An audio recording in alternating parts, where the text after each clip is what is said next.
3 Disturbing Food Delivery Horror Stories, Volume 3 by Whisper Diaries. What's good? How you day going? Morning, evening, night. Whenever watching this video, I'm not going to do a long intro. Hold on, let me get my white balance to focus here. There we go. But look, regardless though, we're going to kick a little bit of ish, then we're going to get to the video. You're more than welcome to fast forward if you want.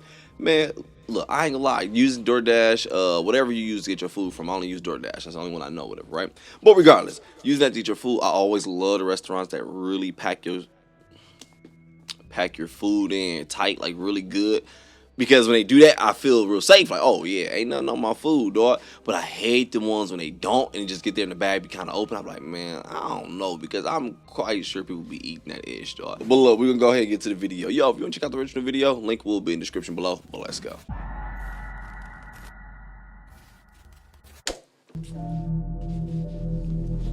Story 1 by Ron F. Being a delivery driver for several pizza places a few years back, I had a lot of experiences with weird customers or just strange things that would happen at night. But this one night takes the prize for the most disturbing and unusual situation. I had been working at the specific chain pizza shop for just under a year. I worked mid-shifts and night shifts alongside one other coworker for the most part. It would stay busy basically up until closing at 2 a.m., so there wasn't a ton of time to mess around, especially since it was just the two of us. Hey. I'll call my coworker Tom to keep his privacy. Tom was older than me by a few years and was a quiet, hard worker. He was in charge during the night shifts and would make all the pizzas while I would deliver them. Both of us would answer calls though, depending on who was busy and who wasn't. Anyway, it was just past 11 p.m. and I had gotten back from a delivery when the phone rang. Seeing Tom in the middle of making a pizza, I picked up the phone. A man on the other line spoke, asking for a large sausage pizza. I put in the order and asked if he needed anything else. The man didn't answer for a moment. Then he repeated himself, saying that he'd like a large sausage pizza. This time, I could tell through the way he mumbled it out that he was likely drunk. I confirmed that he just wanted one pizza, and the man said yes. I sent the order through, then grabbed my next delivery and dropped it off. Getting back to the shop, Tom had finished the guy's order and prepped it for delivery, so I grabbed it off the counter and ran to my car. I noticed, as I was grabbing the order though, Tom was giving me a weird look, as if he wanted to say something to me, but he decided not to. Tom recognized that number or something, huh? Again though, Tom was pretty quiet and soft-spoken, so it wasn't very odd. The address was a good 15 minutes away, but there was no traffic at this time, so I got there pretty early. The house was normal, but had a lot of land on either side, with the neighbors' homes barely visible through the trees. I got out and went around to the passenger door to pick up the pizza. Then I headed up to the porch and knocked on the door. A few seconds later, a man came and opened the door wide open. This wasn't all that strange, but I always found it odd when people would open their door that wide, as it was just unnecessary. But his face when he saw me seemed very confused and surprised, as if he hadn't expected to see me. Figuring he was just drunk and out of it, I handed him the box and told him his total, to which he slowly and awkwardly handed me cash, not saying anything. He held the box of pizza while standing in front of me and looked at it with a strange intensity. Then he moved his eyes up towards me, but not at me. He was looking over my shoulder like he saw something, but was just staring at it with that same intensity before shaking his head slowly like he was saying no.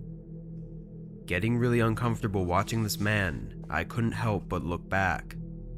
I turned my head over my right shoulder and looked toward the driveway. Just a few feet from my car was a hooded man running back toward the trees. My heart jumped and I felt my body go into a sort of shock, trying to figure out what to do. I turned back around to face the man at the door, but he immediately stepped back and slammed the door shut. Damn, nigga. It all happened so fast, in just a matter of seconds, and gave me no time to react. With the door closed in front of me, I turned to face the hooded man again, but he was lost in the dark tree line. I stumbled off the porch and ran to my car, backing out of the driveway as soon as possible and driving back to work. I calmed myself during the drive, but still couldn't understand what happened. When I got back, I told Tom about the encounter, who seemed to have very little reaction and rather just told me to deliver the next order when I was ready. Nigga, hell, my I bad. did as he said, but on my way back from the delivery, I ended up pulling over and calling the police to let them know, just in case. They said they would have an officer check it out and call me back to update me. I got a call an hour later, and once I got out of work, I waited in the parking lot for the police to show up and talk to me.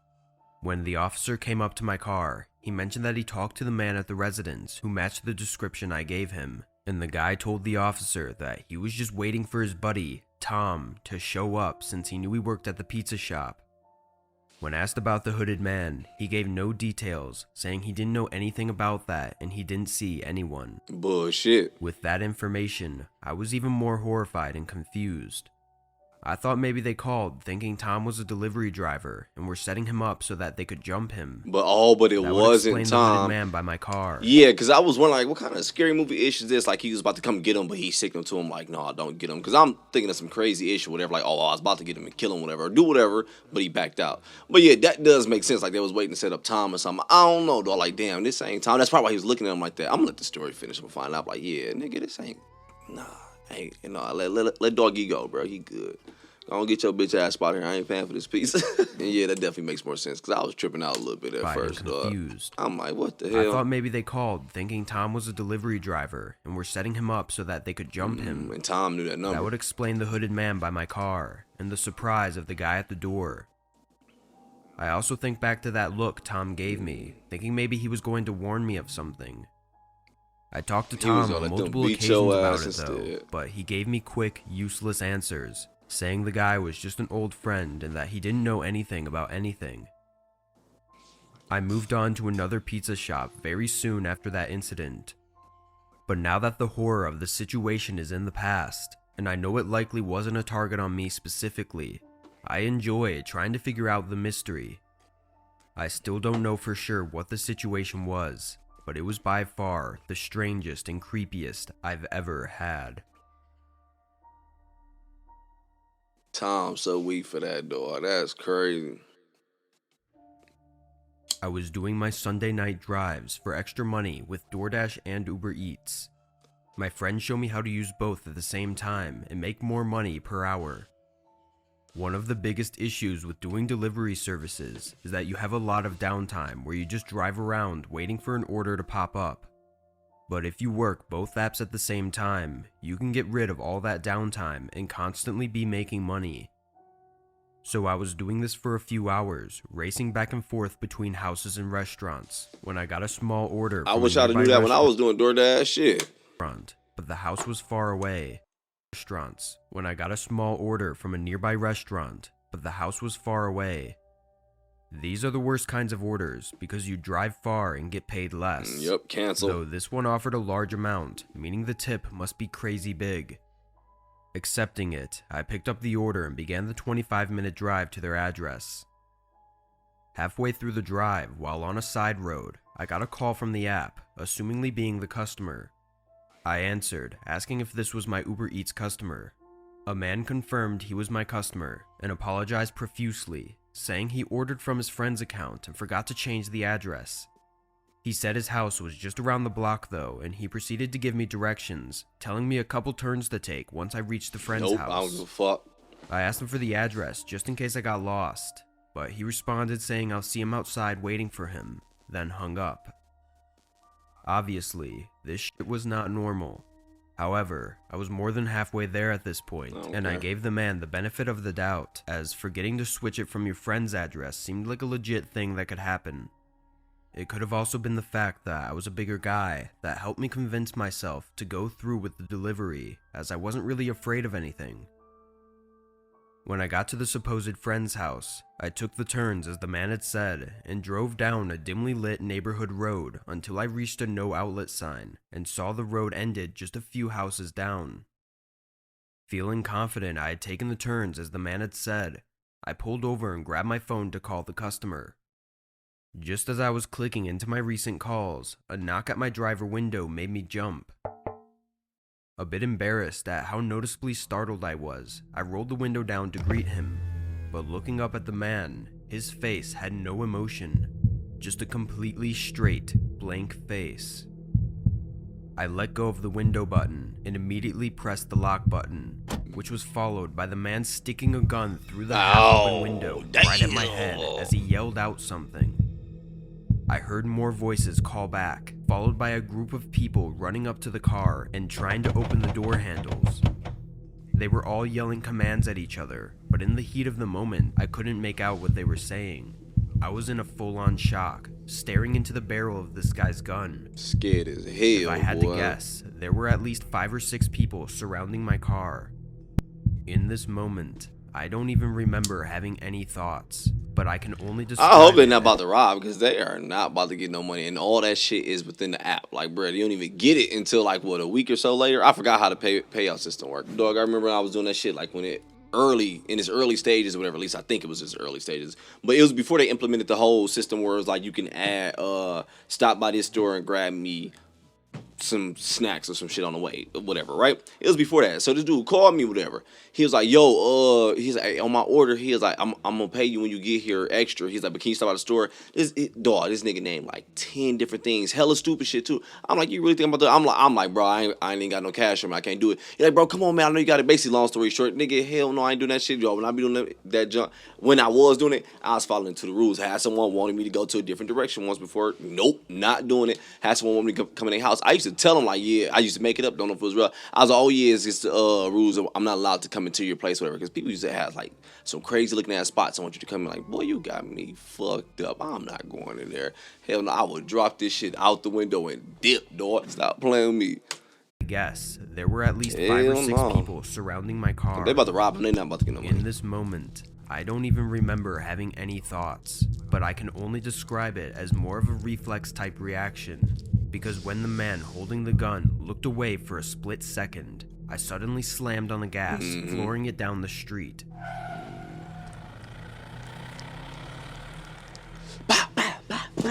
I'm surprised the man even held on to his gun as he pulled his hand out of the window just in time. Seeing the end of the road, he ain't shoot your though, I ass. quickly did a 3-point turn, and when I faced the other end of the street again, they were all gone. Not a single one of them anywhere on the road, sidewalk, or by the houses. They must have just fled the scene the instant I began driving. As soon as I made it out of the neighborhood, I called 911. These gang-type attacks are relatively common around here, but I never thought it would happen to me. Yeah, that's crazy. Although nothing came of it, with nobody being found and every piece of evidence leading to nowhere, I see this event as a sort of wake-up call for me. I realized in the moment that the man put a gun to my head that being a big, confident man meant absolutely nothing. When a Taking pistol a in risk your like face. that was purely stupid, because literally anyone with a weapon can have your life in their hands in an instant.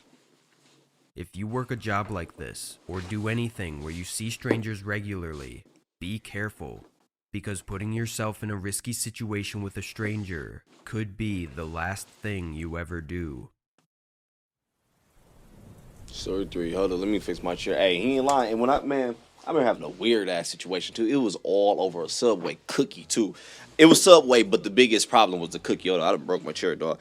But either way it go, man. When I called them, like the customer support, which is so hard to get through to, when they do finally get in touch with you, yo, they don't be giving a fuck. They be trying to get you to go. Like she wanted me to come dummy far just because the Subway that was by us, like she lived in the vicinity. I live over here in close range, whatever, and the Subway didn't have it was some type of cookie, so she wanted me to go out of the way to go all the way to this other one, which was like at least an extra 4 or 5 miles away. I kid you not. And you remember, you gotta come back as well. So I'm like, no, I'm not doing that. So she was like, well, I'm gonna basically once started kind of threatening me, blah blah blah. So I'm calling letting them know. They're like, yeah, you gotta do it, just go ahead, take it, they're gonna give you an extra tip, whatever. I'm like, man, get the fuck out of here. Story 3.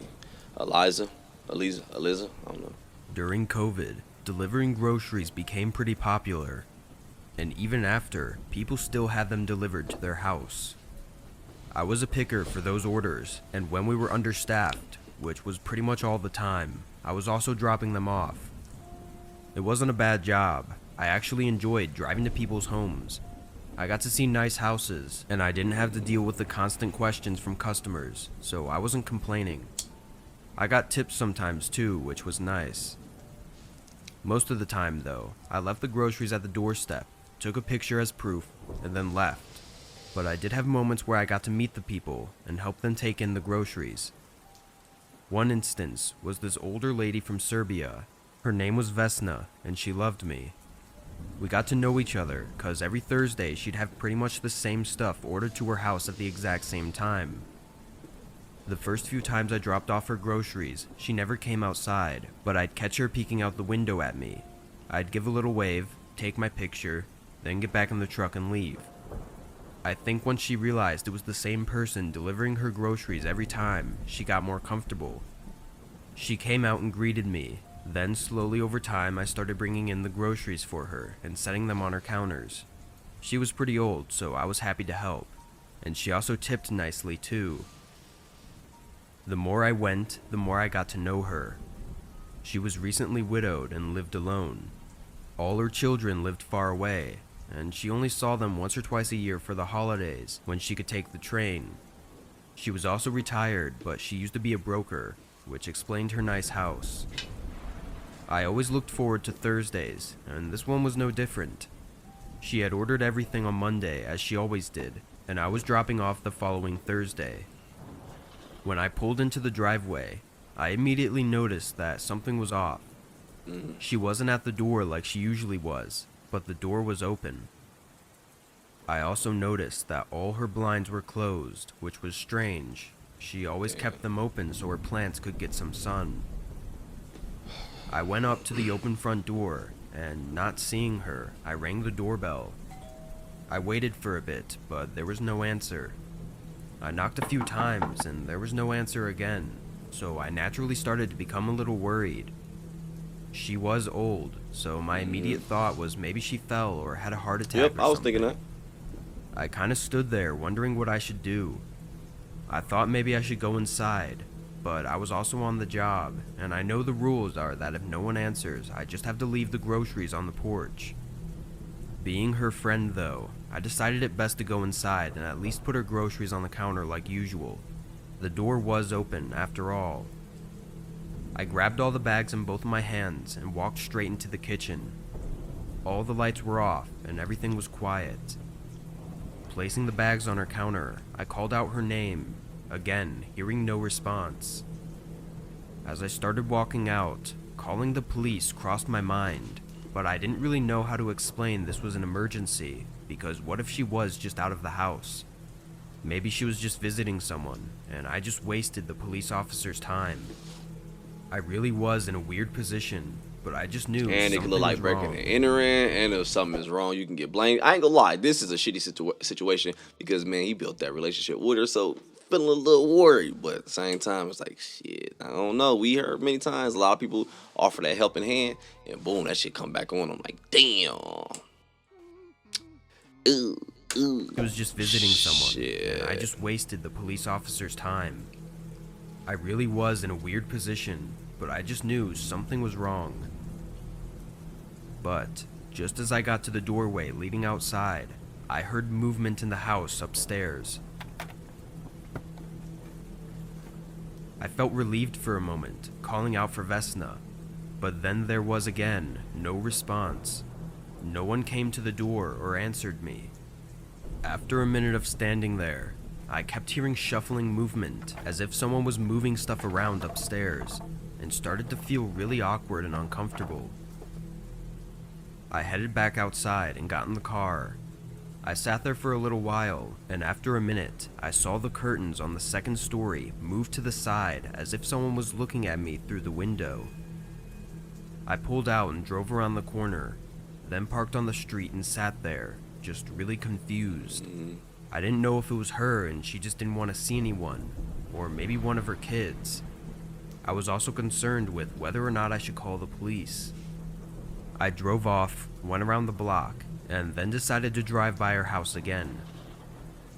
I sat there for a little while again, until I saw the upstairs curtains open. I saw a male figure look out, and then closed it quickly as if seeing my truck scared him. I knew Vesna had 2 daughters, and she had a son, but he had passed away years ago, so I'm not sure who could possibly be at her house with her not there, and where would she be anyway? I had been there too long though, and had to get back to work. The following week, there were no orders from her for the first time in almost a year. I drove by her house after I got off on Thursday, and in the driveway was an officer's car. When I got home, I searched her name and found that she had been filed as missing only a few days after I had been there to deliver her groceries. I noticed the date they said she was likely last at home, though, was the day after she had ordered the groceries. 2 days before, I had gone to her house and saw that man. I went to the police with all the information I had. I don't know who that man was, or if I was close to having something happen to me as well. But it's been nearly 3 years now, and there have been no updates. Damn, hey, that one tripped me out, dog. I ain't gonna care, man. Cause I felt bad. I was like, yeah, I get it, dude. Especially with older people, it's really easy to build that relationship with them, man. Because I don't know about you, but I just be wanting so much information from them, so much knowledge, dude. Damn, man. And they always seem so innocent. Hey, don't get me wrong. I know the bad ones is there, dog. But man, it's like they just want you to take the message. That's like, it's at least the ones I meet. It's like, man, I just want to tell you some shit. Hopefully you use it, dog. And I get it now, so I'm getting older. I'm about to get a little emotional on you a little bit, not too much. Now that I'm getting older, I get it. Like, man, all that shit they was telling me as a kid was legit real. Like, I couldn't wait to get up. We ain't about to kick that shit, dog. But whatever, man. I was low-key starting to feel a little sad for Vesta. What was it? My bad. Man, that one was crazy, man. Hey, look, I'm about to go ahead and get up out of here. Enjoy my day. You do the same thing, man. Be crazy. Don't be crazy. But look, I'm about to go ahead and get up out of here and enjoy my day. Hey, I'm rocking with Whisper Diaries. This fire. I like the content over here, man. But look, be safe out here. I ain't gonna do a long intro. I already did hella talking throughout the video, so I'm gonna go ahead and get up out of here. Enjoy your day, morning, evening, night. Hey, click that like button for me. I appreciate it. But I'm out.